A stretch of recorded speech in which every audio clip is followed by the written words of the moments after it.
Oi, boa tarde, pessoal. Então, a gente vai retomar um pouco da nossa disciplina, né, de gestão pública no Brasil contemporâneo. E hoje a gente vai discutir o texto do Ricardo Carneiro e Thelma Minicucci, que são dois estudiosos dessa discussão da administração pública e da gestão pública no Brasil contemporâneo. E o texto, então, vai tentar fazer um resgate da discussão sobre as reformas, né, os pensamentos ideológicos a partir de como a gente pode entender as reformas no contexto mundial e como que isso vai ser, a tentativa de ser operacionalizada no Brasil, né? Então, eles vão, o texto basicamente, né, é uma produção do IPEA, que está junto com aquela coleção sobre as discussões, né, um caderno de discussão, que o IPEA, então, ele sempre lança esses cadernos de discussão, cada um com uma temática diferente, e esse especificamente, né, com mais ou menos 80 páginas, ele está discutindo, né, eles vão pegar um pouco essa discussão dessa reforma na gestão pública. Então, como que a gente passa de um conceito muito mais, na época de muito mais discussão do que seria a administração pública e a utilização muito recorrente hoje do que é gestão pública, né? Então, os autores eles vão falar que essa nova nomenclatura, ela traz algumas problemáticas, né? E vários autores vão comentar um pouco isso, mas que a utilização é muito mais forte.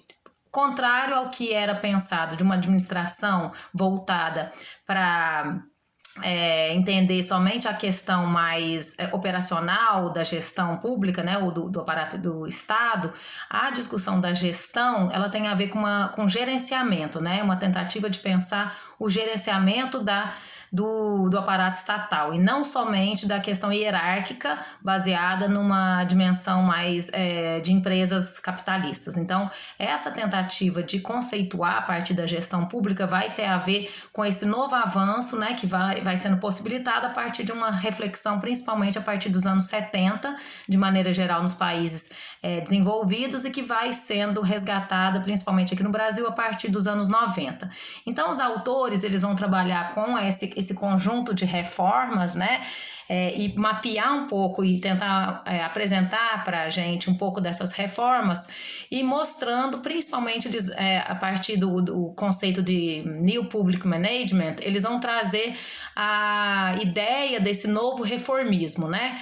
Tanto uma ideia que vai sendo um pouco tentativa de refutar a questão da administração burocrática, da gestão burocrática, e também vai tentando mobilizar novos conceitos, novas dinâmicas na construção dessa reforma do Estado.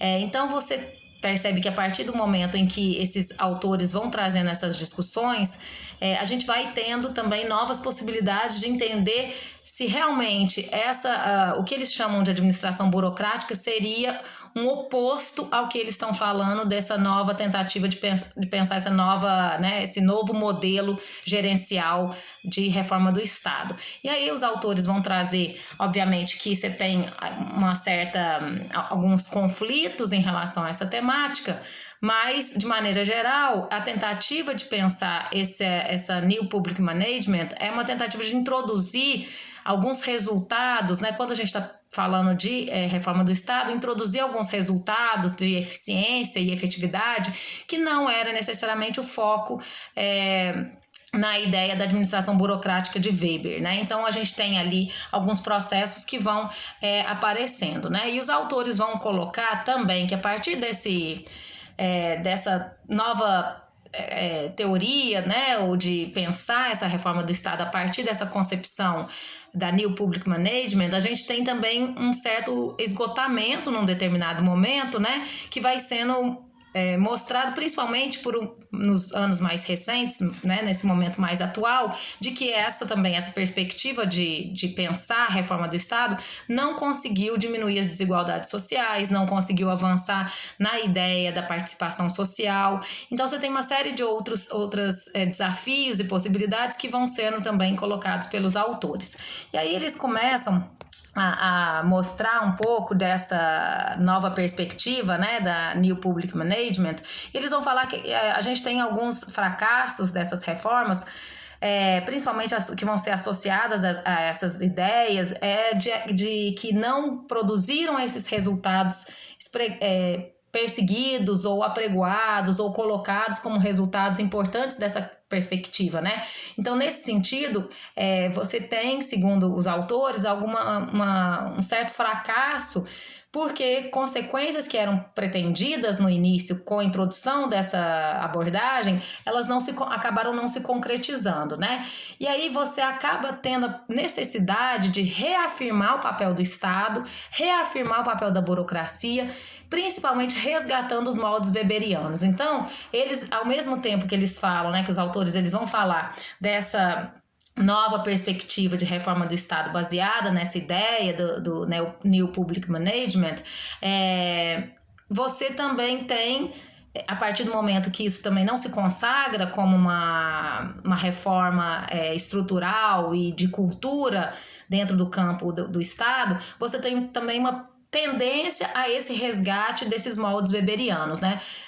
Principalmente reafirmando esse papel do Estado, que não era um dos focos dessa nova tendência, e revalorizando também os princípios da democracia, principalmente com relação à articulação entre Estado e sociedade, que, por outro lado, também deixou de ser, né, tida como central nessa New Public Management, né? A gente vai ter um foco no Estado muito menor, uma promulgação de uma ideia de Estado mínimo e aí, portanto, não necessariamente uma relação forte entre Estado e sociedade. E isso, a partir do momento que tem uma certa crise nessa nova abordagem, você tem o resgate, a tentativa de resgate, de revalorizar esses princípios, né, da democracia baseados na relação entre Estado e sociedade. Então, de maneira geral, né, esse é o resumo do texto desses autores, né, um pouco apresentando essas dinâmicas dessa nova abordagem, que vai um pouco refutar algumas questões baseadas na questão burocrática do Weber, mas ao mesmo tempo você também tem esses novos, num determinado momento, tem essa crise, esses imperfeições dessa abordagem que vão, no final das contas, fazer com que a gente retome a abordagem weberiana e retome algumas outras questões para pensar o funcionamento do Estado. E aí, no início, os autores eles vão trabalhar o que seria essa abordagem da New Public Management, né? Então, eles vão falar que é uma abordagem que ela surge principalmente a partir dos anos 70, nos países centrais, né, principalmente na Europa e nos Estados Unidos, e que buscavam transformações na ação de governar que afetariam as estruturas estatais, junto com o processo de pensar essa relação entre Estado e sociedade civil. Como é que se daria esse novo momento de relação entre Estado e sociedade civil?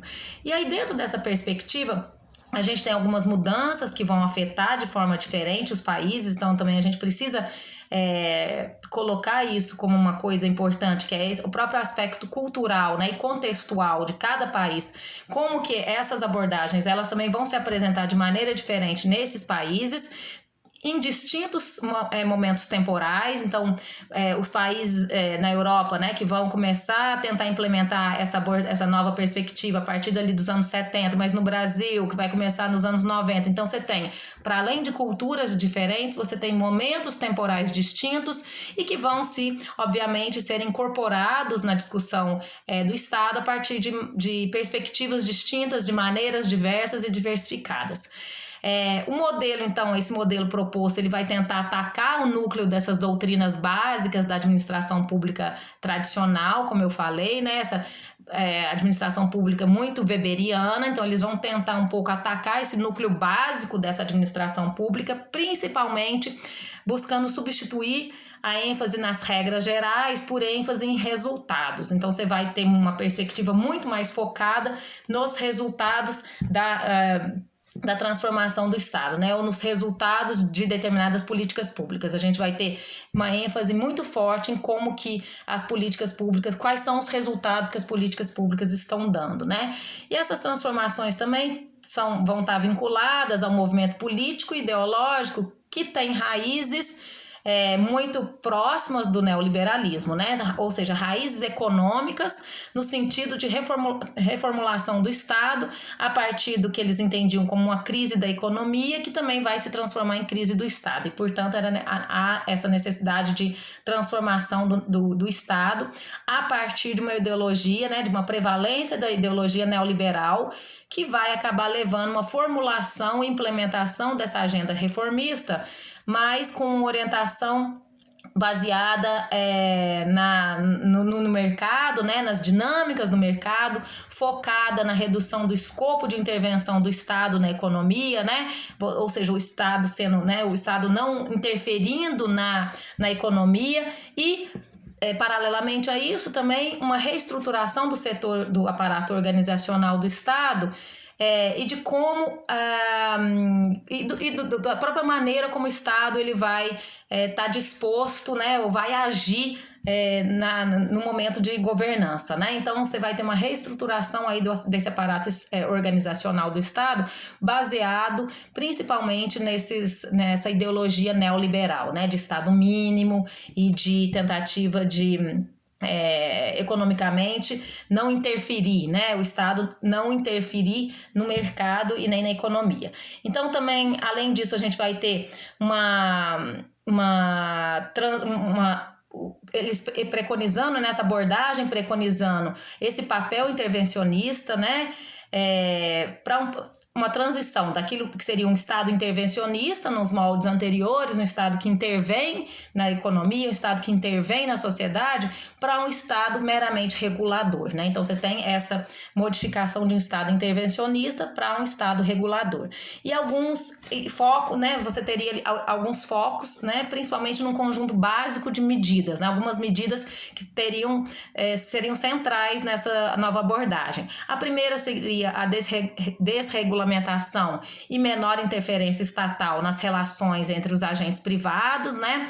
Baseado também nas privatizações, nos cortes na provisão de serviços públicos pelo próprio Estado, uma recuperação do equilíbrio fiscal por meio de corte de gastos públicos que vão acabar incidindo, sobretudo, nas intervenções políticas no campo social. Então a gente vai perceber num determinado momento a pouca, né, interferência, principalmente no campo social, vinda dessa tentativa de recuperar a partir do equilíbrio fiscal por meio desses cortes, né? E aí você tem, portanto, toda essa perspectiva neoliberal que acaba desembocando nessa abordagem da New Public Management, que vai ter essa preocupação com a melhoria da eficiência gerencial na provisão de bens e serviços à população, baseadas exclusivamente na ideia dos resultados. Então, tudo isso, né, essa reforma, a partir dessa perspectiva, ela vai estar envolvendo o desenho da estrutura, né, um novo redesenho da estrutura dos procedimentos e das práticas organizacionais do setor público. Então, precisa ter esse novo momento aí de redesenho. E aí, obviamente, a gente vai ter uma mudança no sistema de administração pública, né? Embora não seja universal, essa mudança ela começa a ser difundida por um número razoável de países, principalmente nos anos 90, né? Você tem o início ali na Europa, nos anos 70 e 80, mas que vai ser difundido com muita força no início dos anos 90 para outros países, principalmente os países em desenvolvimento, né? E aí com algumas características principais, como eu falei, que tem toda uma base ideológica fundamentada no neoliberalismo, a gente vai ter algumas características principais, né? A ênfase a valores e normas econômicas, né? Ou seja, a incorporação de princípios e mecanismos de mercado na organização e no funcionamento do Estado. Então, essa proximidade muito grande com a discussão do mercado e como que a gente pode se apropriar dessa discussão das empresas, do mercado para dentro do Estado. um enfoque muito gerencial, que vai ser inspirado nos métodos de gestão dos negócios privados, né? Tentativa de assegurar uma maior responsividade, um melhor desempenho na provisão de serviços públicos para a população, uma concessão de maior autonomia e atribuições de responsabilidade no gerenciamento e na execução das políticas e ações do governo, né, por meio de desregulamentação, flexibilização e gestão por resultados, né, uma concorrência administrada, onde você tem ali a privatização, né? A gente vai ter repasses, muitos repasses de ações que seriam do Estado para as entidades privadas. Então a gente tem uma série de características que vão fundamentar essa nova abordagem, né, baseada nessa ideia da New Public Management. E aí a gente tem também empreendimentos reformistas que vão apresentar configurações muito variadas entre os diferentes países ou mesmo no mesmo país ao longo do tempo, né? Então você vai ter também ações e configurações muito variadas, mesmo no mesmo país, mas com o passar do tempo essas coisas também vão se modificando. E a relação com a origem, o fator que vai desencadear a reforma, né, os objetivos visados, o alcance das iniciativas, estratégias utilizadas, conteúdos dominantes e formas de execução. Então, tudo isso vai ser diferenciado de país para país. E aí os autores, eles também vão trazer que a gente pode dividir, né, ou sistematizar em 3 conjuntos de países, né, baseados no Marco Aurélio Nogueira, que é um sociólogo e cientista político que vai estudar muito essa relação do Estado, né, das reformas do Estado, mas também a relação Estado-sociedade. Ele vai sistematizar, e os autores utilizam isso, como que essas reformas elas também foram acontecendo principalmente em 3 conjuntos de países. Eles vão agregar alguns países e mostrar que, olha, esses 3, né, conjuntos a gente tem algumas características específicas. Então, o primeiro conjunto seriam o que eles chamam de países anglo-saxões, envolvendo ali a Grã-Bretanha, a Austrália, Nova Zelândia. A gente teria um certo pioneirismo na implementação desse modelo, uma amplitude dos objetivos pretendidos e um maior impacto das ações. A gente tem nesses países, eles vão mostrar alterações significativas e substantivas na forma de organização desses estados, no funcionamento da administração pública. Você tem também nesses países instrumentos para avaliação desse desempenho organizacional, novos sistemas de regras, incentivos para o emprego público, articulados aí com maior flexibilidade e variedade na provisão de serviços, que vão persistir sobre a responsabilidade do Estado. Você vai ter um resultado, né, mudanças no papel do Estado, mas que vão ser também correlativos a mudanças na própria relação com o mercado e a sociedade. Então, você tem modalidades e estilos de gestão nesses países anglo-saxões com um certo deslocamento da concepção burocrática weberiana, né? Aumento de competição, contratação e remuneração com base na avaliação de desempenho. Então, você teria ali, nessa modalidade, estilos de gestão desses países, uma certa, né, para a própria organização do quadro administrativo da gestão pública, um aumento de competição, contratação e remuneração que vai ter como base a avaliação do desempenho. Um outro bloco de países, eles vão falar que são os países da OCDE, né, principalmente aqueles ligados que estão ali na Europa continental. E aí alguns dados vão apresentar que essas reformas não trouxeram mudanças de grande, né, envergadura no papel do Estado e nas suas relações com o mercado e sociedade civil nesses países. Algumas iniciativas foram voltadas ao aperfeiçoamento da gestão pública em busca de uma maior responsividade e melhoria de performance. Você tem mudanças muito focalizadas em áreas consideradas estratégicas, no gerenciamento dos recursos humanos, na provisão alternativa de serviços públicos, na gestão do gasto público, na transparência financeira e algumas medidas mais usuais, né? A descentralização, a desconcentração, né? A mensuração também de resultados e avaliação de performance, ao lado de algumas reformulações orçamentárias e mecanismos de mercado, né? Ou uso de mecanismos de mercado na provisão dos serviços públicos. Então, esse seria também a característica desses países. E, por fim, um terceiro bloco de países estariam ligados aos países da América Latina. onde você tem, né, algumas origens e motivações baseadas num forte componente de isomorfismo coercitivo e mesmo normativo, né, focaram muito mais a redução de custos do que a promoção de melhorias de desempenho do setor público. Então, foco muito mais, né, numa redução, num ajuste fiscal e menos numa melhoria de desempenho do setor público. Pouco se avançou, né, nas reformas, principalmente essas chamadas de primeira geração, que as reformas baseadas na privatização, no reforço do mecanismo de controle financeiro, no corte nas despesas com pessoas, então pouco, né, com pessoal, então pouco se avançou nisso, né, a gente viu que né, se a gente for pegar o caso do Brasil, nós tivemos algumas privatizações, mas segundo a leitura feita, né, dos autores, pouco se avançou. E iniciativas muito pontuais e descontínuas de introdução de algumas inovações tecnológicas na gestão, no planejamento e na avaliação orçamentária, que também não foram significativas, né? Então, isso mostra que a gente tem trajetórias diversas sobre o processo de implementação dessa perspectiva da New Public Management, onde você tem em alguns momentos uma implementação parcial, uma certa paralisia, gerando algumas falhas sequenciais, né? Ou seja, vai acabar mostrando uma incapacidade de levar em frente as reformas ou uma certa inconsistência desse esforço reformista. Você tem algumas, né, a segunda trajetória, adesões formalísticas ou cerimoniais a essas reformas, né? Ou seja, são reformas que muito mais formais, no sentido mais formal, de interesse do gestor em acessar alguns financiamentos e algumas fontes de recurso, mas que acaba não necessariamente alastrando e abarcando todos aqueles modelos, né, todas as ações que foram implementadas nos outros países, né? Então, esses países muitos desses países não conseguiram avançar para além da questão formal, né? De tentativa principalmente de alcançar alguns recursos de órgãos, de organismos internacionais, ou também na própria medida de querer se mostrar ou ter uma imagem positiva na opinião pública, né? Associando que o momento que a gente implementasse essa New Public Management, a gente estaria entrando numa gestão moderna e inovadora, né? Então também isso vai se apresentar como uma das características.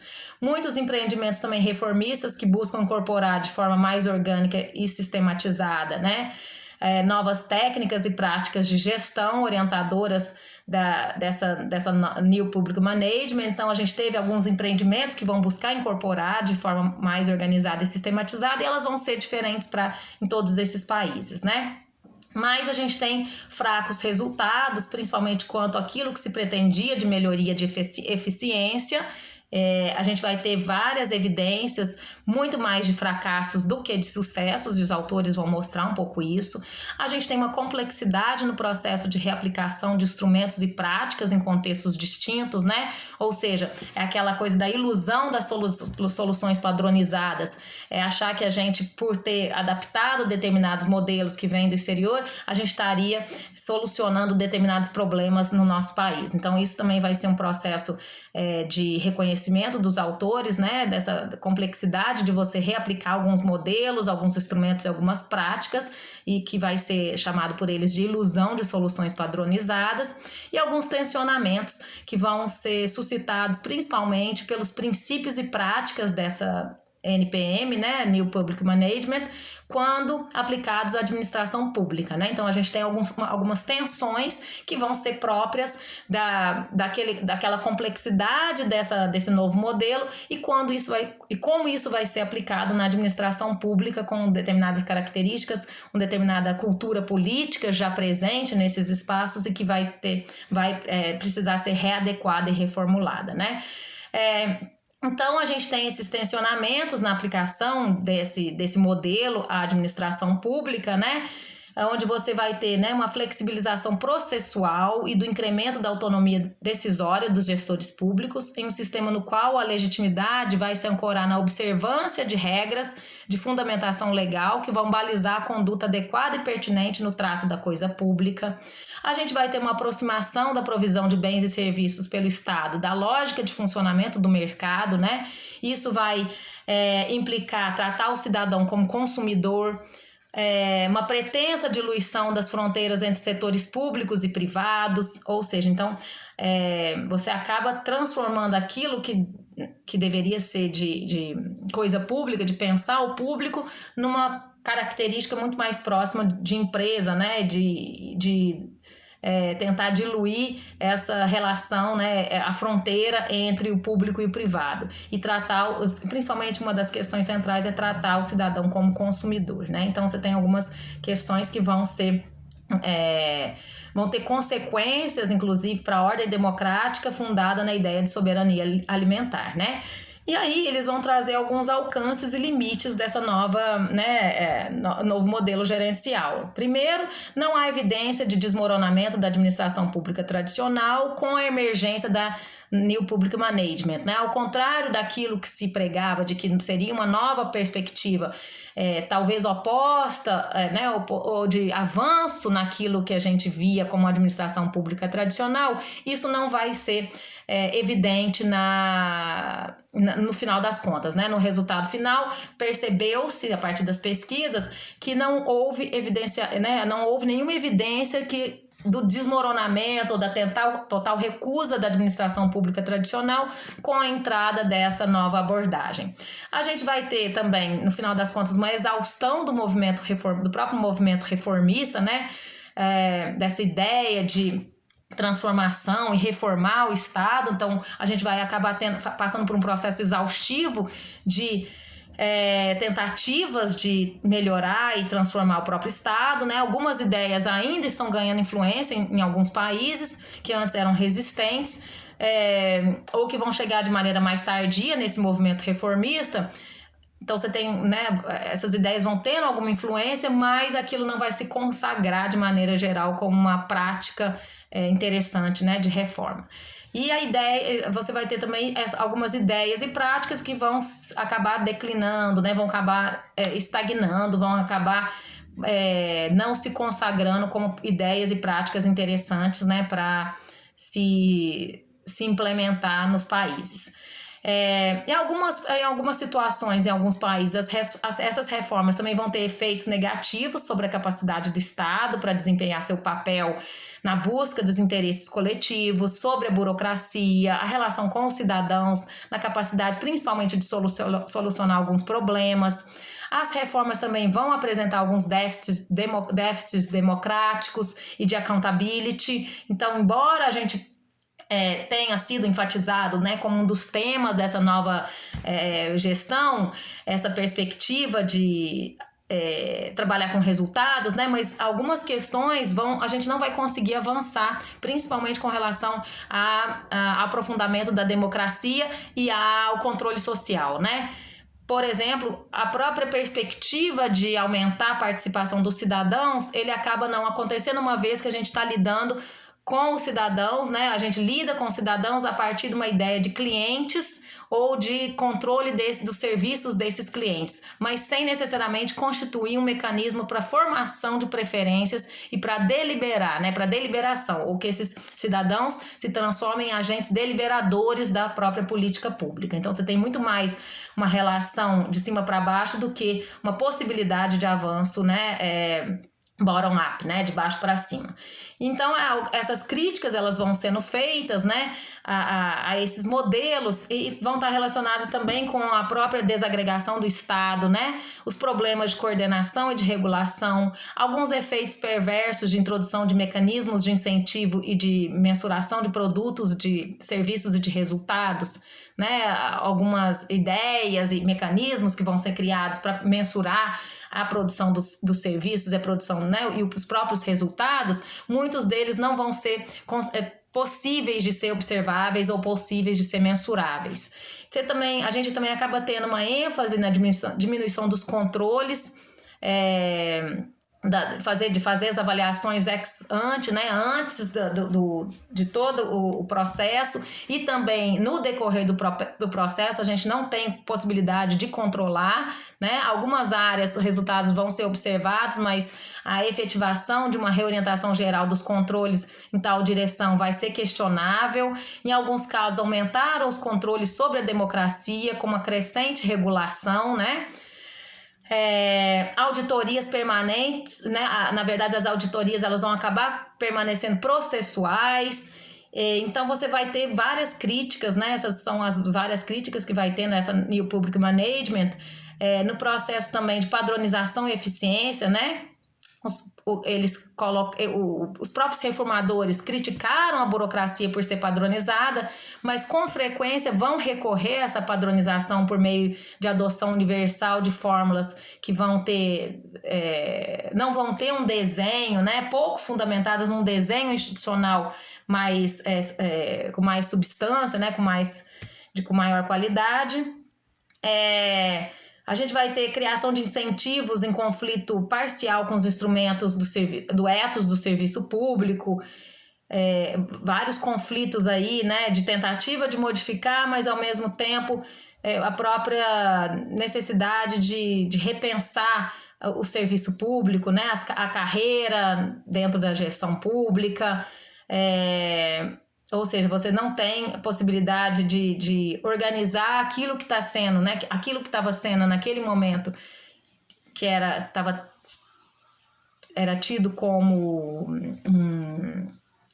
já uma parte organizada da burocracia, e aí tem uma nova tentativa de reestruturar, mas que não leva em consideração aquilo que já era feito. Então você tem alguns padrões ali de conflitos, né, que vão acontecer nesse momento. E aí o debate do século XXI é justamente repensar esse papel crucial atribuído ao Estado, repensar esse papel atribuído ao Estado como promotor de desenvolvimento e do bem-estar, a necessidade de pensar um Estado que desenvolver novas capacidades, né, baseadas na necessidade de burocracias fortes e competentes, recuperando o seu papel, depois que ela vai ser criticada pela New Public Management, mas é uma tentativa e um desafio atual de repensar e recuperar esse papel do Estado.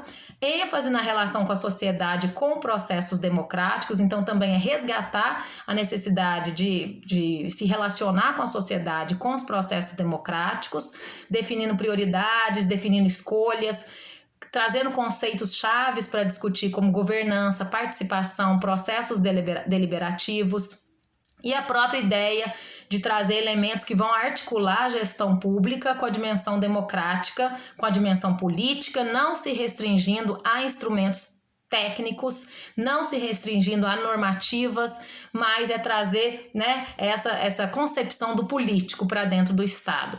E aí é pensar e redefinir a própria atuação do Estado e a sua eficácia social.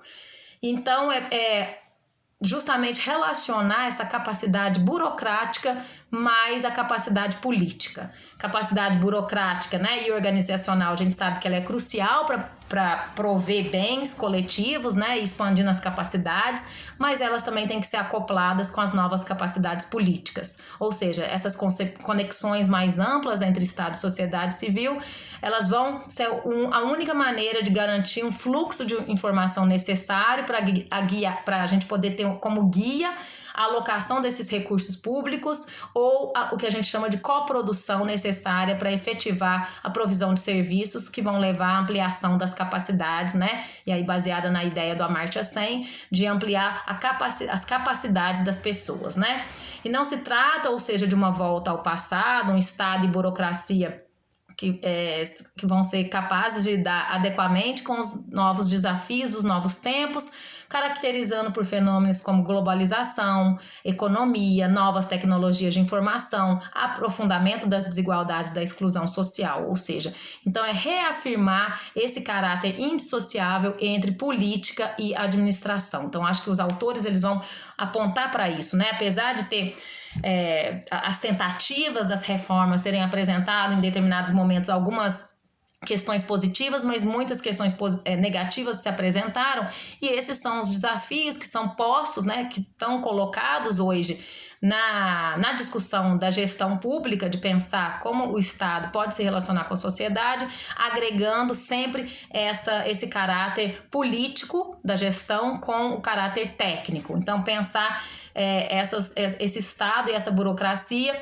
para lidar com esses desafios. Então, a ideia de governança ela vai se tornar um conceito-chave, principalmente a partir ali do final dos anos 90, onde a gente vai ter concepções distintas, mas que, de maneira geral, é importante a gente pensar essa redefinição e essa ampliação das formas de relacionamento entre o Estado e a sociedade, entre os governos, os agentes privados e a sociedade, né? Trazendo essa conexão que aí a gente pode entender esse conceito de governança. E a gente tem esse traço da governança que é a dimensão relacional, né? Sempre trabalhar com essa dimensão relacional.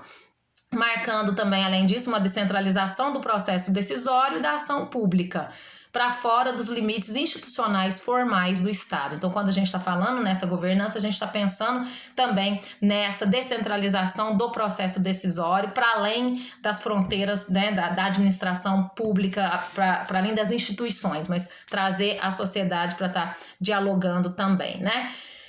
Então é pensar todas essas questões, esses são os desafios, né, colocados pelos autores para a gente começar a entender quais seriam as modalidades possíveis de pensar essa reforma dentro do Estado. E aí a ideia recente de governança ela vai estar baseada justamente nessa ênfase da participação da sociedade nos processos decisórios, né, inserindo matrizes teóricas da democracia contemporânea, principalmente as vertentes participativa e deliberativa.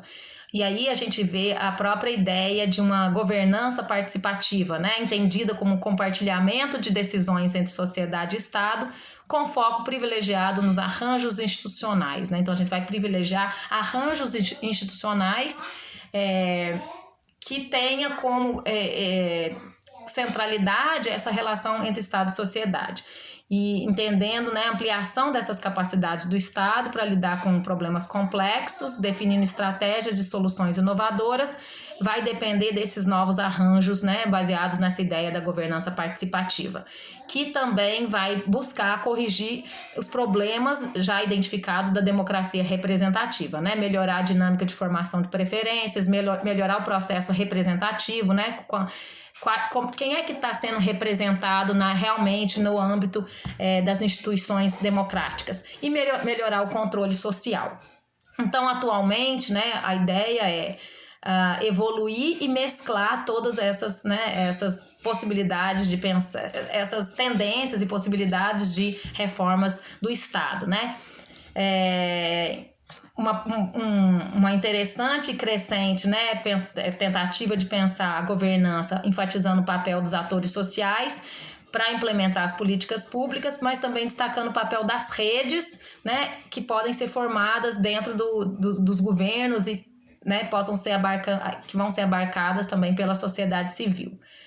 Então, acho que mais ou menos esse é o que os autores vão tentar trabalhar no texto, né? E a gente pensar as possibilidades de reforma burocrática combinada com né, pensar tanto a reforma burocrática proposta da administração burocrática proposta por Weber, combinando com o que foi proposto pela New Public Management e o que está sendo desafiado hoje, né? A partir das críticas que foram feitas a esse modelo, pensar o que a gente pode hoje trabalhar em cima de uma concepção que seja mais democrática, avançando nessa o que eles estão chamando de governança participativa.